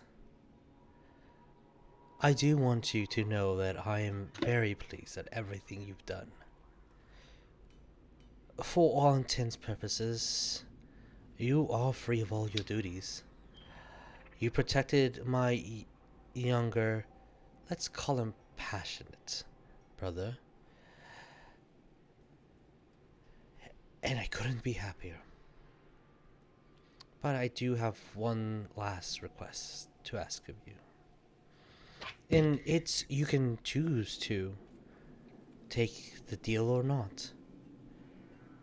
And as they look over towards you and Daddy on the bed, you see something start swirling and appearing around you. You on the bed. It's these two swirling, vague red hues of a humanoid individual, small ones, and immediately you can tell that these are two children.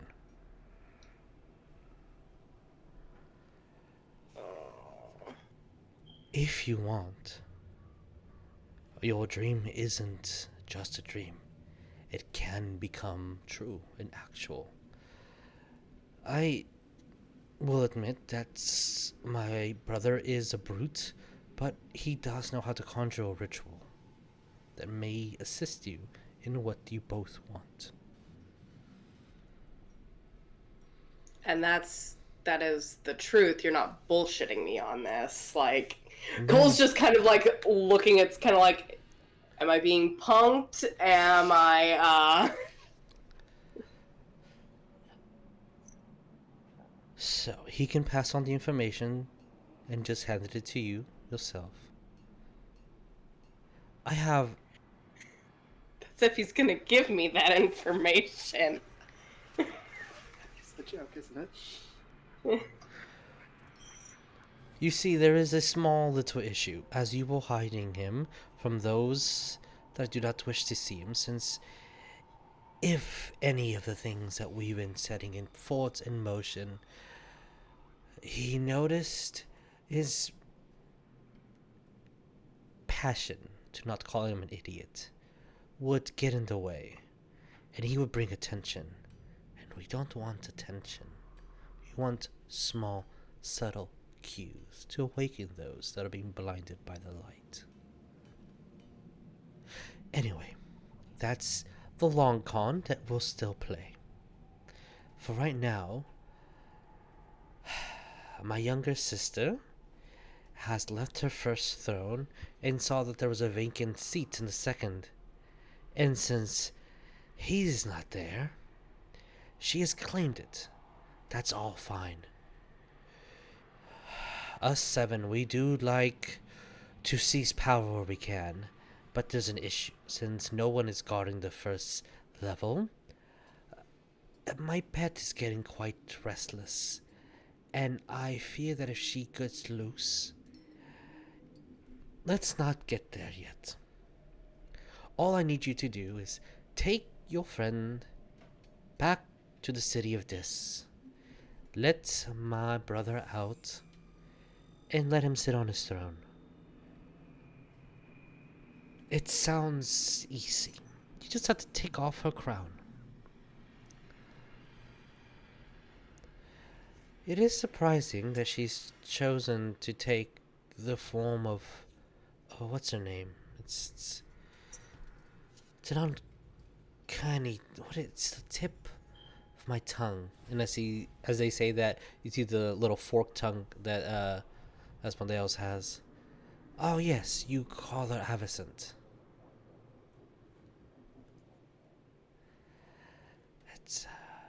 Just make sure she takes off the second crown. She can keep her first. And just put her back in the top floor, if you will.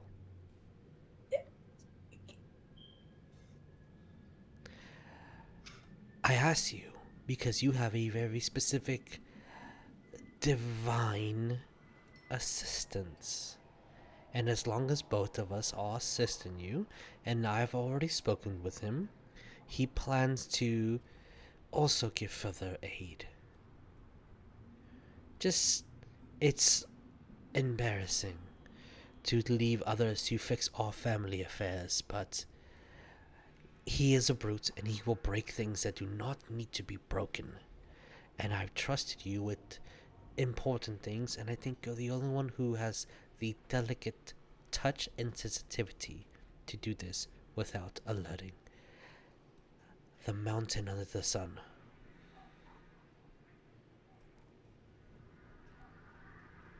And in return, you can have your family. Or you can choose not to do this. As they snap their fingers, you see those two swirls and hues disappear, almost like they disintegrated. And nothing happens. And you can live your life happily with your beloved. And I trust you that as much as I am willing to reach out, you would be relatively fine. Or you can have more.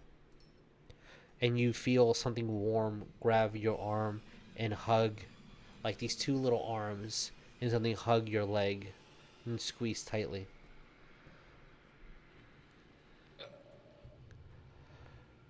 Will you help my idiot, passionate brother sit back on his throne and get his annoying husband to stop nagging me?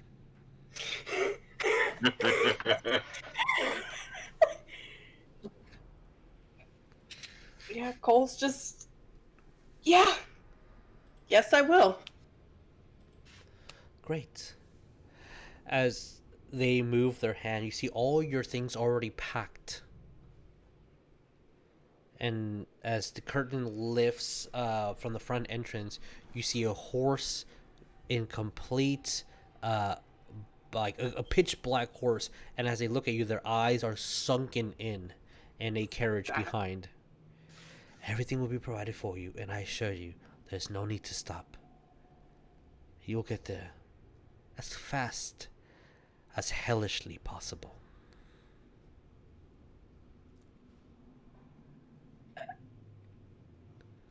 Okay. Question. How am I supposed to convince him? Because the last time there was supposed to be a conversation. I almost got choked. Not almost, you were. I was choked, yes. I've already talking to this, and as much as they don't want to agree, this is the correct move for both the mountain under the sun and the pit below. I'm sure you'll start noticing if you haven't already, things are off balance. We need to make sure that everything is properly put for me to rule over. And if I don't have things in balance, I can't manipulate. Thus, everyone needs to be in the correct seat at the correct time.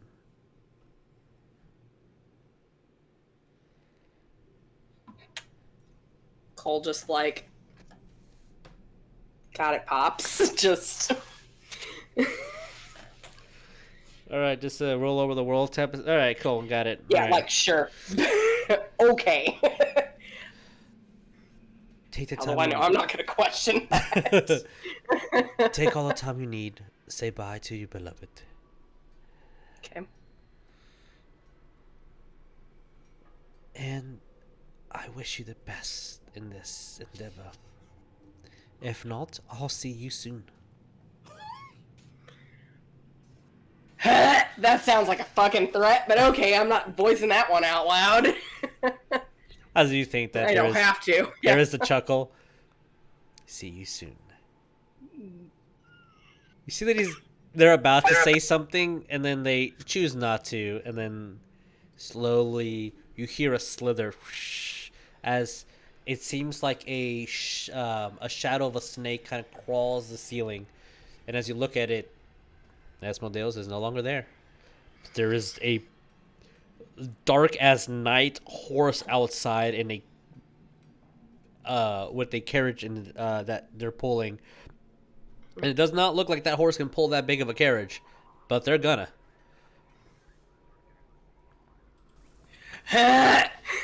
Just Cole like As you finally breathes. Just Addie like kind of stretches.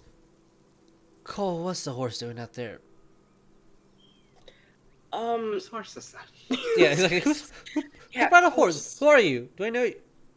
Okay, I don't know you. There's been a little bit of a change of plans. I have a job I need to do. Do you have to?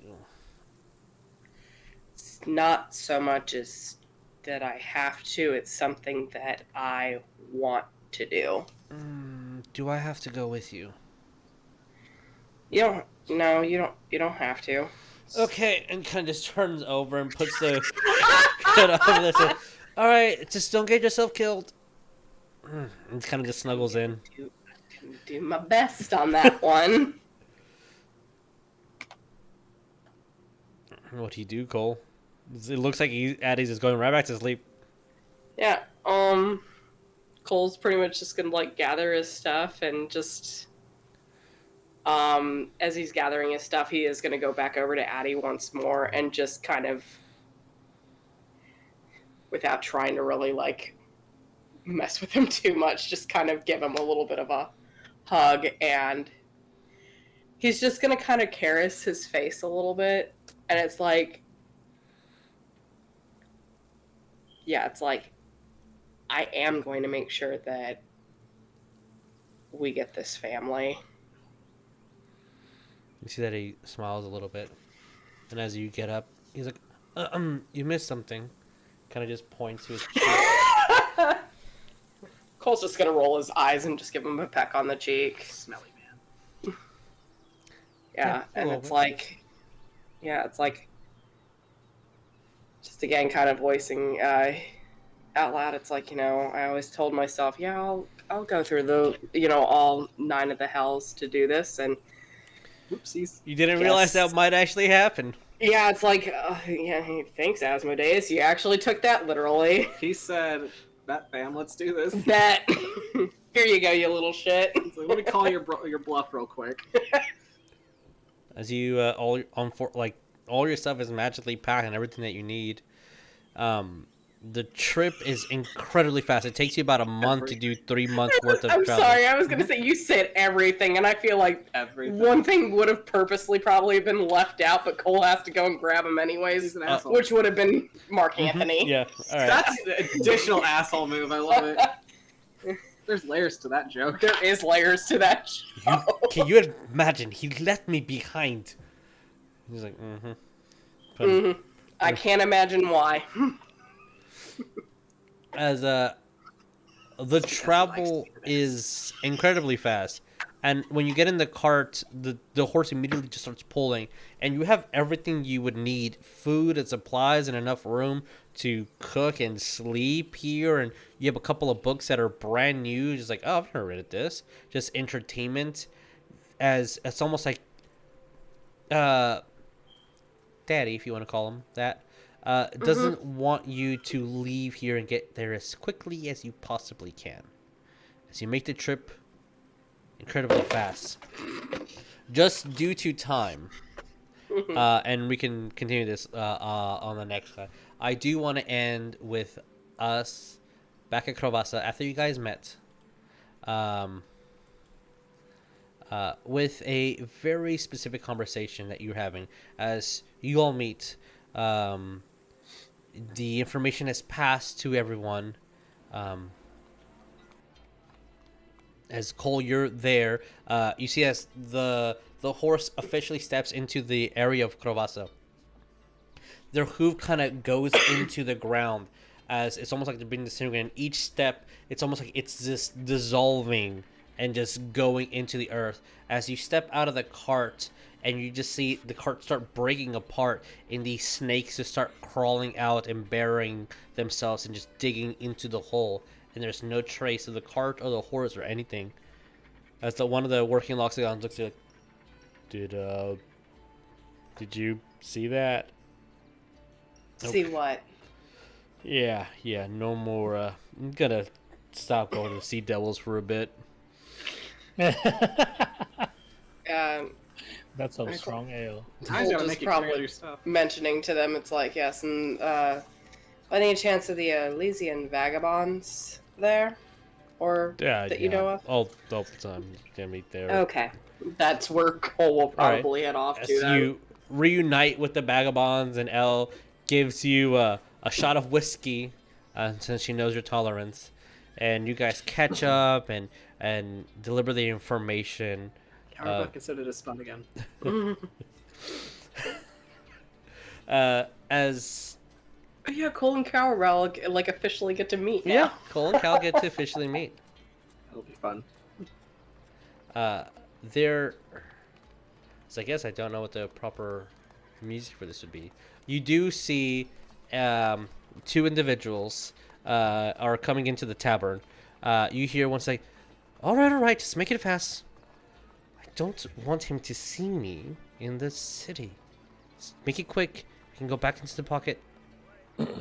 Now you see this long, skunk-haired man kind of just walk by and go into this very large cart, and you see Elle just looking like in complete shock as this 6'6" tiefling with 4 horns just walks into the tavern and just kind of pulls a chair. There's already a man in that chair. He still pulls it anyway. He's like, move. And the guy just gets up, kind of spins it around, sits on it, kind of bends a little bit. Mates, my brother told me that you guys were going to help me get our home back.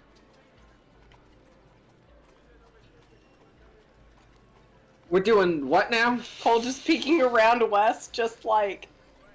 this makes it a little bit more easier than me having to talk... I thought you already told them. Alright, well... Hi, this, and kind of... Oh yeah, this is the guy that lived in my head for a while. I'm gonna... wait, Karama doesn't know this information? No, Wes totally told you about this. Okay. you don't know a lot of Remember, it. he almost tried to kill us. Yeah, but I didn't know that you're like he's out. Oh no! Well, brand new fucking information for me too. There's a technicality. I'm technically still in there. It's just, it's a little bit weird. Dimensions, they can be this small, big. Look, I'm not gonna get into that's a nerd's situation to deal with. I just know that I'm allowed to talk to you for a bit. So I need to make this quick. Kind of looks around.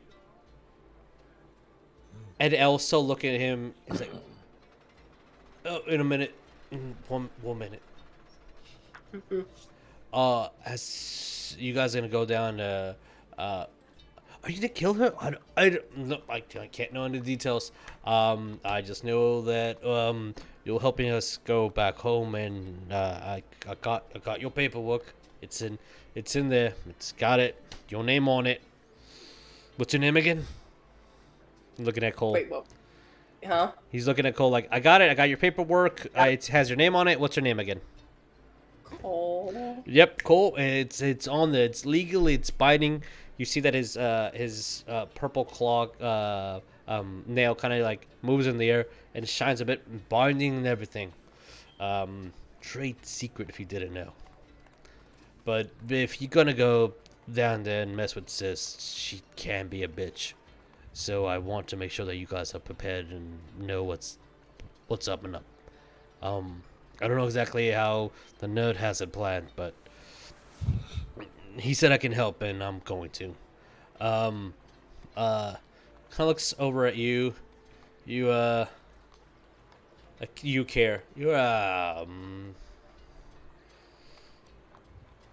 You have a strong spirit. I don't know how the fuck to do this, man. Just give me your hand. Kaer takes his hand, not even giving a fuck anymore. As he grabs onto your hand and like squeezes tightly. Kaer squeezes back. All right. It's like, oh, this is gonna work out very well. He's going to give you the boon of the fire soul. Ooh. And as he grabs like, I bestow to you a flame of like the fucking place I came from. Cool. You are immune to fire damage. You can also cast Burning Hands with the DC 15 at will. If you needed to use material components, you no longer need to use it for that spell. Fuck. Damn. Kaer's just gonna look at him and go, "We'll get your throne back." Yeah. Little one, can I have your hand or whatever? Wait, what? Which little one? There's two now. Yeah, I'm more littler. The pink one. As he grabs your hand ever so delicately, and you're like, really, like, okay, that's very. This is proper. different than almost getting killed last time. Yeah. You. Magic. Yep, you're good at that stuff. You're good at magic. Here, have higher magic. I don't know, higher magic. You get the boon of higher magic. Nice. Hey. You gain one spell slot of one spell higher than you can currently cast. Any spell, or is it gotta be? You don't get a spell. You get a spell slot. Oh, okay. So, if your highest spell level is 7, you would get an 8th level spell, not a 8th level spell slot, not a spell, but a slot higher, 1. Damn. I can cast up to 8th level spells. Mm-hmm. So you can any spell that was like you can upcast it up to level 8 now. You get 1 slot. I can upcast level 9 technically. Oh wait, hold up. What? Because Cole's level spell levels right now are 8. So yeah, so you can cast. Yeah. And you can cast anything up to a level 9 spell, and if you find a level 9 scroll, you can cast it with that spell slot. Holy shit. Yep, you gotta find you a level 9 spell now. Oh shit! Power word kill. He looks at you, Carabel. quickly cast that spell? Did you know there's many times where I was so tempted to just make Wes try to capture you and grab you, but you won't. It's too fast. Oh, and then he's gonna do this. As you dab. No, I'm not gonna do it. Never As, mind. he kind of looks around and picks one of your arrows from you, and like the arrow gets enchanted with this dark mist. Here you go. He just hands you the arrow. Thanks. As you grab the arrow like disappears and starts almost like mist and starts forming and going into your hand and starts going through your entire body. That's a phasing arrow. You have the boon of the phase arrow. You are granted the title of phase arrow as well. You have a proper title in hell.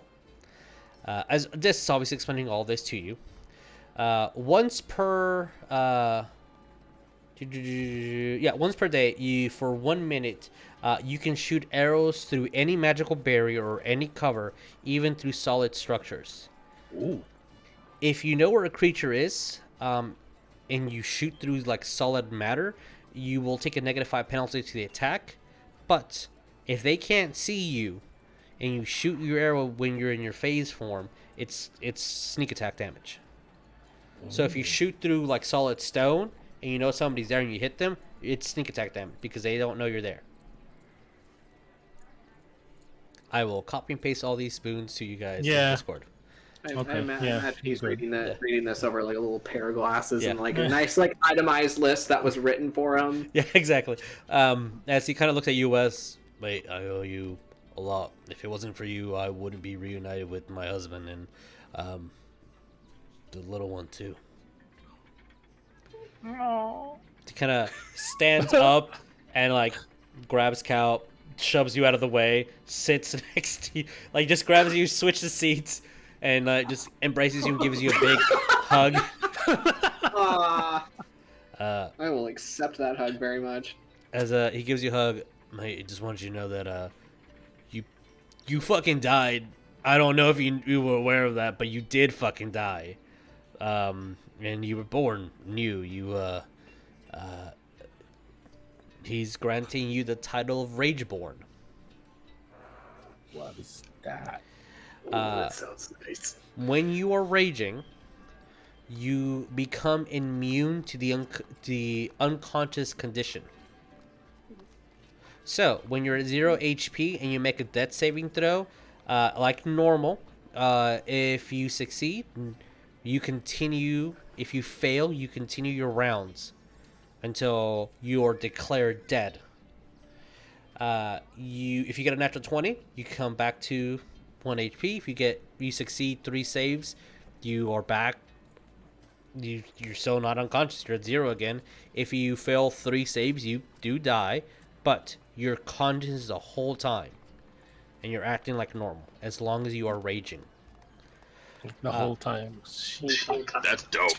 Fucking angry to die. Really Love it. nice. Also, once per round, if you are raging and you need to make a charisma, intelligence, or wisdom saving throw, you can instead use your strength. Ooh.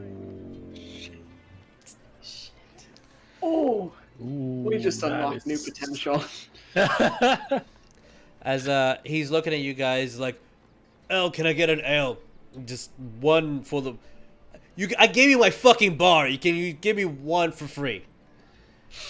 And she's still like, "What the fuck is happening?" As you hear from the outside, "Honey, the nerd wants to talk to you." Fuck, I gotta go. It's like I'm on some time pressure or something. All right.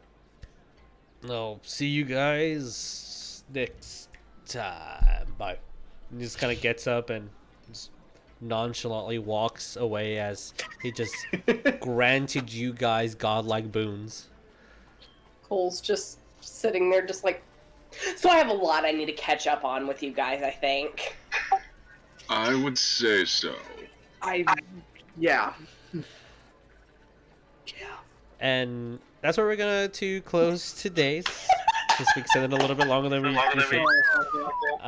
And we'll kind of wrap up what's been happening with the last month and what information you guys have been gathering, anything that you guys wanted to do before you're going to try to get this back to his home